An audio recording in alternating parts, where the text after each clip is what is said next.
There are new questions tonight about what advice the New South Wales Police received before allowing a senior officer to sit on a Catholic Church body investigating cases of child sexual abuse.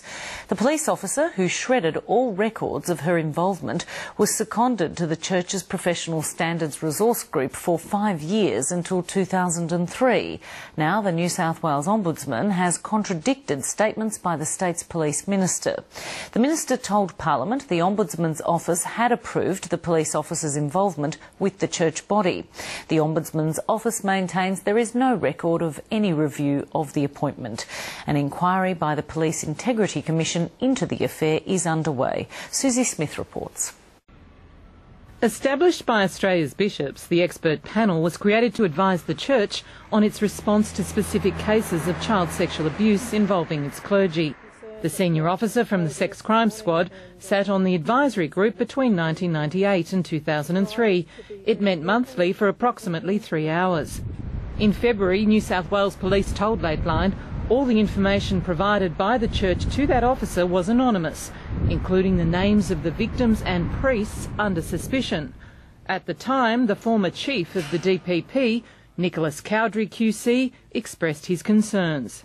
That situation that you've described also causes me some very serious concerns.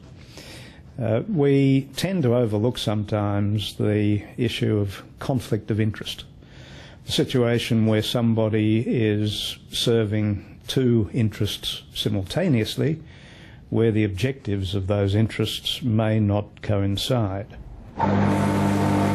Subsequently, Lateline revealed that the senior police officer had shredded all documents, briefing notes and records of those monthly deliberations during that 5-year period.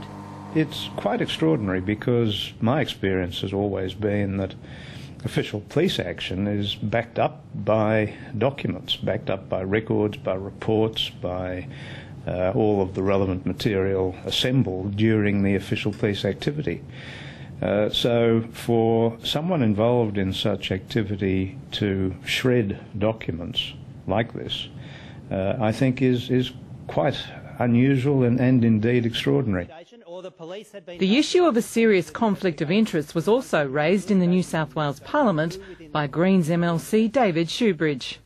What action has the minister taken, or will he be taking, to review the involvement of a New South Wales police officer from the Sex Crime Squad who was placed on the Catholic Church New South Wales Professional Standards Resource Group, apparently to advise the Church on the law and review its practices and investigations concerning clergy child sexual abuse?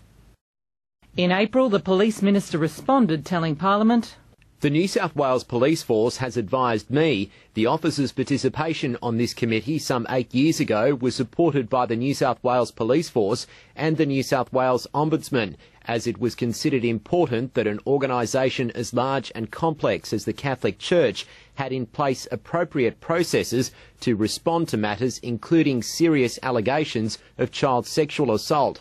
The issue of a potential conflict of interest was considered, and both police and the Ombudsman were satisfied that appropriate processes were in place to manage the risk. It is considered that the involvement of the officer was transparent, appropriate and in the best interests of all stakeholders."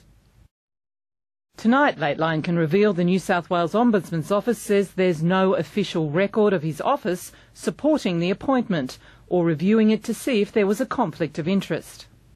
We have been unable to locate any documentation that relates to any formal consideration of a potential conflict. Late today, the Minister for Police's spokesman provided this response. The advice provided by the New South Wales Police Force is the officer's participation in the group was supported at the time by the officer's managers at the New South Wales Police Force and the New South Wales Ombudsman. I will write to the New South Wales Ombudsman to clarify whether it had any concerns regarding the officer's participation in the Professional Standards Resource Group. This answer is entirely unsatisfactory. We've got a situation where a police officer was sent to sit on one of the most senior advisory and policy bodies of an organisation where the police had compelling evidence that members of that organisation were routinely engaged in some of the most serious crimes, the sexual assault, the rape of children. And yet No formal advice seems to have been given about the obvious conflict of interest that raises. Tonight, the Police Minister has contacted the police force and the Ombudsman's office asking for details of their previous advice. Susie Smith, Lateline. And a full transcript of the New South Wales Police Minister's statement today will be on our website at www.abc.net.au/Lateline.